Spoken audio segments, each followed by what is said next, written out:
Well, Tim Elsea, the Assistant Public Works Director and Daily Manager of the Streets and Sanitation Division, is our speaker today. He's the new and improved version of Ronnie Hammond's back there. Tim, stand up there just a minute. Can you look back there? 20 years from now, that's what it's going to look like. You'll heal up after you retire. Anyway. Tim has nearly 20 years of transportation and traffic engineering experience between TDOT and the city of Kingsport.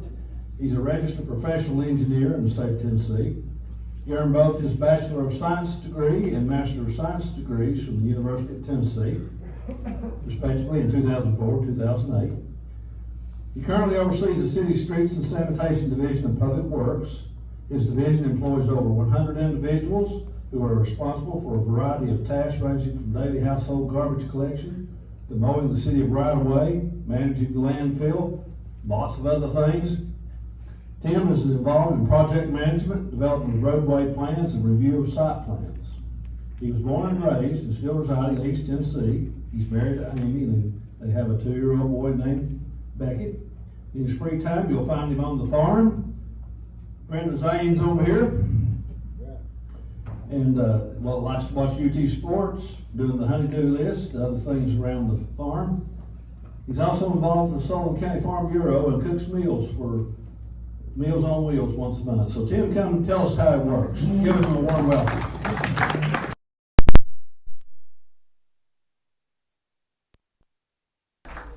All right, well, thank you all so much for having me. I've attended a couple of these sessions throughout the years. Mr. Campbell is always gracious if he feels like there's a topic that will benefit me to lend out an invitation. So it's great, a lot of familiar faces in here. First disclaimer, I am not a public speaker, okay? So just bear with me. I don't do much of this out in public interaction. And then there'll be time for some questions at the end. I know a lot of y'all are here I told somebody, I said, I'm going to a roast. Volunteered myself for a roast. So Mark, thank you for the introduction. Again, it's a pleasure to be here. So I'm going to kind of talk about, Mark emailed me back in December, like, hey, come talk about what you do. And I was like, okay. Ronnie could definitely give this presentation, probably better than I will. He always enjoyed getting up and speaking and kind of doing this. So we'll get into it. I know we're on a time crunch, so I'll try to get through this so you have time for questions. So this mission statement here, everybody's worked for an organization, at an organization, provide economic, educational, quality of life opportunities that create a safe, vibrant, and diverse city. That's big. There's a lot in that when you start unpacking it. I just play a very small part in this in just the little organizations on Industry Drive. But as a city, this is kind of where we're wanting to go and what we're wanting to provide. So I stuck the picture of the wagon wheel up here. If you think about 10,000 foot view, the city of itself, there's a lot of spokes in the wheel that make the city go. You got the BMA, city administration, police, fire, schools, public works. We fall in that big wheel. Well, if we get into public works, there's all kinds of spokes in that wheel. There's engineering, there's traffic engineering, there's water, there's sewer. Then you get into streets and sanitation, which is kind of misleading. You look at all we take care of, that's a lot for 100 people to try to encompass throughout the course of a day. So, we range from the grounds, landscaping, streets and roadways, sidewalks, street sweeping, garbage collection, the yard waste collection. We have a C&D landfill up off Brookside. And then you throw in the special events that we have throughout the year. So we stay pretty busy. Kind of some background. So we've got over 55,000 people inside the city limits of Kingsport. That's based on the most up-to-date information. Challenge, 53.9 square miles.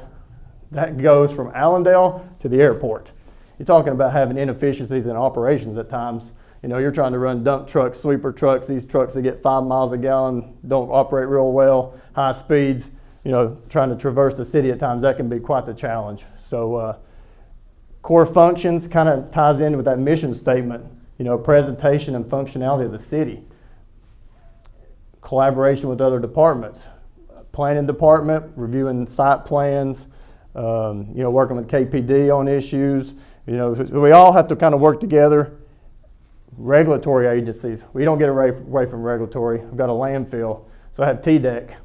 They're watching every move we make. just waiting for us to kind of step out of line so they can issue a fine. We've got some great people up there, and they do a great job of making sure we stay in compliance. TDOT, we have several state routes that run through the city. Stone Drive, Wilcox, John B. Dennis, any of those roads like that. Anything we do on them outside of just kind of general maintenance, we have to work through TDOT to be able to do that work. So there's that collaboration with those agencies. Then we're here to help promote, all the events and stuff that go on, whether it be Visit Kingsport, Chamber, DKA downtown in the summer through the concert series and stuff. So there's a lot of interaction that our folks have day to day with citizens. So I'm gonna kind of get into the different groups. One thing Mark asked me to do is just kind of talk about, the operable equipment that we use to get some of these tasks done. So like I said, there's 100 total, and then they're kind of broken out over these several different groups. So grounds, we've got about 16 employees on the ground side. They get to run anything from the tractors and the mowers, trucks, regular pickup trucks, and then the automated leaf trucks. If I had to be a worker, this would be the group I want to be on. I'm a farmer. They got tractors, they're the big cab tractors, they're nice. So that's where I'd want to go. But that 53.9 square miles, there's a lot of acres in there, and you see it. Equipment starts breaking down. That's one of the things we get calls about in the summer is the appearance of the city. That's one of our key functions. Keep right-of-way mowed, litter picked up. We're struggling with litter pickup. It's really bad when the grass dies in the winter, but we've got a problem in the city. And I know Sharon's sitting back here and she can echo this. We work really hard on cleanups. We can go to an area and clean up today, and tomorrow it'll look like we've never been there. That's one of those things where we just continue to fight. It's probably one of our biggest issues on the ground side. We do a lot of special efforts in downtown with this group. There's about 89 trash cans downtown. We service those on a daily route. We've got a gentleman assigned to that. And then leaf pickup. And we pick up about 1,700 tons of leaves over the course of a year. So that's these folks here. If they have downtime, which they really don't, it's kind of this time of year, January, February time frame. We utilize them to try to get ahead of the litter, catch up on the litter. But two, this time of year, if it snows, it's all hands on deck. And these are some of the resources we pull from, to help assist our street folks when it does snow and we have to respond. Landscaping, we got 9 people on our landscaping crew. They've got the bucket trucks, stump grinders, grabber truck. Do about 90 stump removals a year, and they got to maintain about 200 landscape beds. So you got 9 people trying to cover landscape beds all across the city in a variety of sizes. So they get a little behind. The Christmas lights downtown, they're beautiful. We enjoy doing that. That eats a month of our labor time out of everything else we're supposed to be doing. But it is something that the city, we appreciate doing that. Our guys love it, but it kind of has an impact, right? We kind of got to divide those resources up. Then the hanging baskets May to September. We come in every morning 5 o'clock to water those. So it's these guys stay busy in that effort for those responsibilities. Streets, we got about 30 people divided between asphalt and concrete, dump trucks, skid steers, paving equipment. We've got about 503 miles of road. That includes 25 miles of interstate. Luckily, we don't have to worry about maintaining the interstate. TDOT takes care of that for us. But it does fall within our jurisdiction. Police and fire don't have that luxury. They respond to, like if there's incidents on the interstate, they respond, but we don't have much interaction as far as maintenance efforts. We do have a maintenance agreement with TDOT. When we're working on our state routes, we do get reimbursed.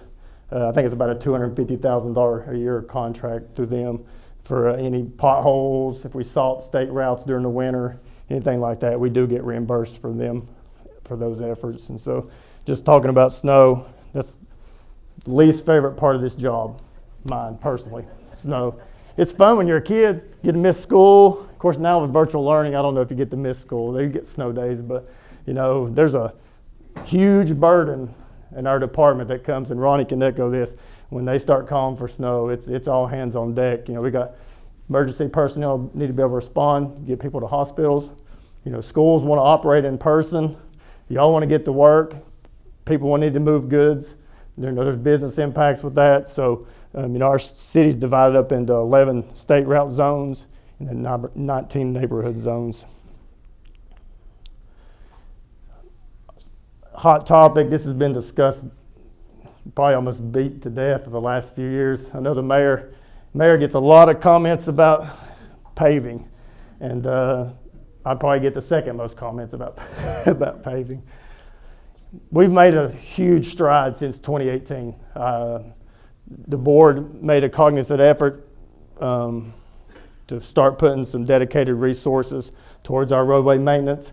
I would hate to be standing here before you if they hadn't made that, because y'all would probably be running me out of here with pitchforks and all the good stuff, because we were in dire straits. We were running a 50 to 55 year on a paving program, and you still see it. I mean, you still see some of our roadways, but it's a large undertaking. So our roadway maintenance guys have a lot to do. This effort here, the preservation, that's something we need to probably focus on a little more going forward. It's kind of like changing oil in your car. You don't buy it and drive it 100,000 miles. You're changing oil every 3, 5, 7,500, depending on what type of oil you're using. That preservation is the key. Some of these roadways, all they get's your heaviest vehicle they might see is a garbage truck, right? UPS trucks, normal daily passenger cars. We should be able to get more than 20 years life out of those roadways, but that preservation is going to be key going forward. Right now, I get phone calls every day. When are you going to pave my street? Okay, I'll look at it. It's bad. You're not wrong. That street probably hasn't been paved in 40 years. I'm paving roads that have been 60 years neglected. That's just kind of the nature of the beast of where we got into with our paving. And it's, you're not going to get into something like that. You're not going to get out of it overnight because you didn't get there overnight. So this is kind of our paving plan. Ryan's done lots of presentations to the board over the last couple of years about our paving approach and plan. I'll be glad to talk to anybody afterwards about this and more in depth, or call me and come see me or whatever. We can pull up specific data and roads. I've got it all. We can kind of dig through it. But just the main takeaway from this is, we kind of have a 3-pronged approach. Neighborhoods, fix some of the worst first, and then we try to pave some main roads every year. Sidewalk maintenance. Got about 177 miles of sidewalk throughout the city and about 2,500 ramps. We've got an ADA transition plan. Have to have that to be able to get federal funding through TDOT and some of the other ways that money's funneled through us. So we have to have this compliance and transition plan. So that's why when we get a lot of calls about, hey, we want a sidewalk added, we're so far behind on taking care of what we got.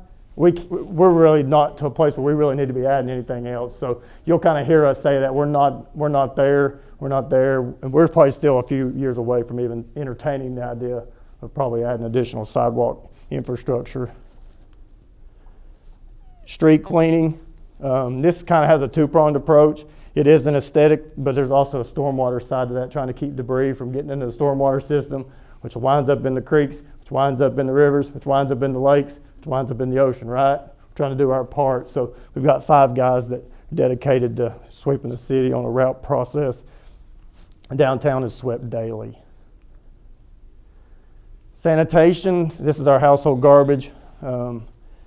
Pick up, you see the truck there that we use automated, went to automated in about 2007.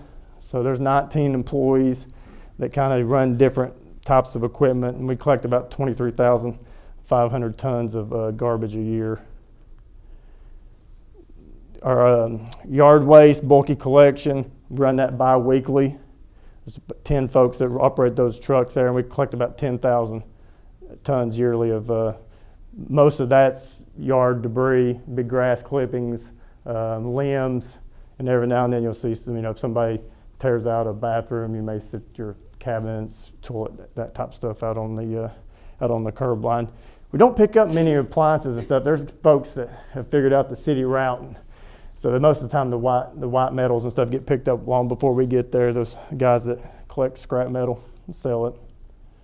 I did mention the C&D landfill up off Brookside. We take about 35,000 to 40,000 tons a year. There's 6 folks up there, and they're running the big toys. They've got the dozers, pans, all that heavy equipment. And then we have a construction dumpster roll-off rental that we kind of quasi use. We don't have a dedicated employee to that service, so we don't, probably could do a little better there, but it's one of those, adding head versus, the margins are probably so small there. We just kind of operated a half-hearted effort, but it is a good opportunity and a good value to our citizens. There is usually a waiting list for that service. And then as mentioned, the special events. There's over 55 events throughout the course of a year. Fun Fest, we don't do anything in Public Works for 2 weeks when Fun Fest gets here. Don't call us about paving the street, or we might patch a pothole during the day, but when it's Fun Fest week, it's game on. It's 10 days, and there's a lot that goes into that behind the scenes that a lot of people don't see, but we have a lot of effort. And it kind of starts with the barrel painting down at Allendale and kind of goes through the concerts at the end. Racks by the Tracks is a big one. Then the downtown concert series that's on Friday evenings. A lot of times we're there to pull the garbage out of the cans, make sure it gets in the trucks, gets to the landfill, just trying to keep things sanitized and clean. Challenges, y'all see this. Employee turnover. We'll hire people, they'll work a day and quit. We've wasted a lot of resources trying to onboard that employee. Knowledge and experience, we've lost a lot of folks in the last few years to retirement. We're hiring, we're filling those vacancies, but we're hiring 18, 19, 20-year-olds, putting them in these situations. They don't have the experience, right? Most of them probably just got out of high school. So that's one of the things too, talking about snow, that's my biggest concern. Really, if we get a big snow, I'm worried, and I'm just telling y'all blatantly honest, putting people out there in these vehicles that don't have much experience, it's kind of scary. I don't want to see anybody get hurt. I don't want to see y'all get hurt. I don't want to see our employees get hurt. So that knowledge and experience, sometimes you only get it trial by fire, right? Sometimes a dump truck with a snowplow is not the best way to do it, but that's kind of the situation. We're in. Certifications, the CDL drivers, we do have to spray herbicides. You got to have certifications to work at the landfill. People, we'll hire a maintenance worker one in, they get 5% automatic raise if they'll go get their CDL or their spray license. You know how many people I've got down there that won't go? 5% raise. I mean, it's just that work ethic, that just desire. They're happy to show up, be there. They show up and they're there for 8 hours. I can count on them to be there. But I guess that lack of initiative, that desire to take that next step, some of them don't want the responsibility that comes with it. So that's kind of one of our struggles. And then inflation. I've read something today, it's continued to ease up a little bit, but we were paying about $100 a ton for contract labor to have asphalt put down in about 2018. It's running about $150. So you talk about a $2.8 million paving budget. You start factoring that increase in there, that we're not getting as many miles. It's an impact. Chemicals for the water and sewer plants. Anything we touch at the city costs a whole lot more to get it. Just like you said, the grocery store eggs are what, $4? It's impacting us all. It doesn't matter what industry we're in, but we're not immune to it at the city. We're not immune to it at the city either. People with CDL license, they can work for us for about 17. They can go down to Summers Taylor and drive a concrete truck for 23 or 24. I think is what they're advertising on TV. So you got a finite group of people to pull from, and we're all fighting over the same people. So usually the highest bidder is going to win, right? So the one thing we do, have offered is they've gone back and kind of tweaked our retirement, some of our benefits to make us a little more attractive. But we're still all kind of fighting over the same resources. I think I left some stuff back at the table. There's a sticker and a chip clip. Adrian would be very disappointed. She's in communications if I didn't leave this. There are issues. Potholes, water leaks, etc. You can call us. You may get passed around to 5 or 6 different people before you get to the right person. If you'll download this app and report it through the app, it automatically goes, based on what title you picked, it goes to the appropriate person. So yeah, to avoid the runaround and the frustrations of the city government, sometimes this is the most efficient way to get your issue reported to us. So I highly recommend, if you've not used this, do it. This is the way to go, I promise you. And now it doesn't mean we're going to come fix it immediately, but it helps you get it reported to the right people so we can get it addressed in a timely manner. And then, so I got through that. Mark told me to leave time for questions, so you got time for questions. Oh my goodness. No.